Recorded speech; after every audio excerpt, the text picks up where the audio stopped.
ರಾಜ್ಯದಲ್ಲಿ heart attack ಮರಣ ಮೃದಂಗ walking ಮಾಡುವಾಗಲೇ ಕುಸಿದು ಬಿದ್ದು ಉದ್ಯಮಿ ಸಾವು. ದಾವಣಗೆರೆಯ ಡಿಆರ್ ಸರ್ಕಲ್ನಲ್ಲಿ ದುರಂತ.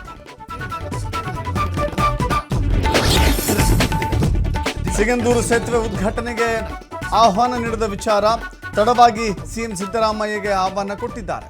ಬೆಂಗಳೂರಿನಲ್ಲಿ ಸಚಿವ ಸತೀಶ್ ಜಾರಕಿಹೊಳಿ ಸ್ಪಷ್ಟನೆ. ಬೆಳಗಾವಿ ಗಾಯಕ ಮಾರುತಿ ಕೊಲೆ ರಹಸ್ಯ ಬಯಲು. ಕೇವಲ 5,000ಕ್ಕಾಗಿ ಮಾರಕಾಸ್ತ್ರಗಳಿಂದ ಕೊಚ್ಚಿ ಕಾರು ಹತ್ತಿಸಿ ಹತ್ಯೆ. ರಾಯಭಾಗ ಪೊಲೀಸ್ ಠಾಣೆಯಲ್ಲಿ 11 ಜನರ ವಿರುದ್ಧ ಕೇಸ್.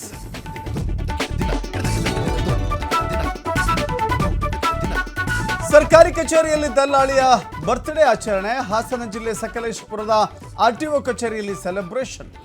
ಆರ್ಟಿಒ ಸಿಬ್ಬಂದಿ ವಿರುದ್ಧ ಸಾರ್ವಜನಿಕರ ಆಕ್ರೋಶ.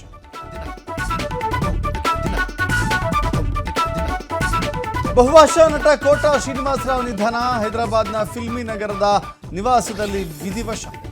ಚಿರಂಜೀವಿ, ವೆಂಕಯ್ಯ ನಾಯ್ಡು ಸೇರಿ ಹಲವರಿಂದ ಅಂತಿಮ ನಮನ.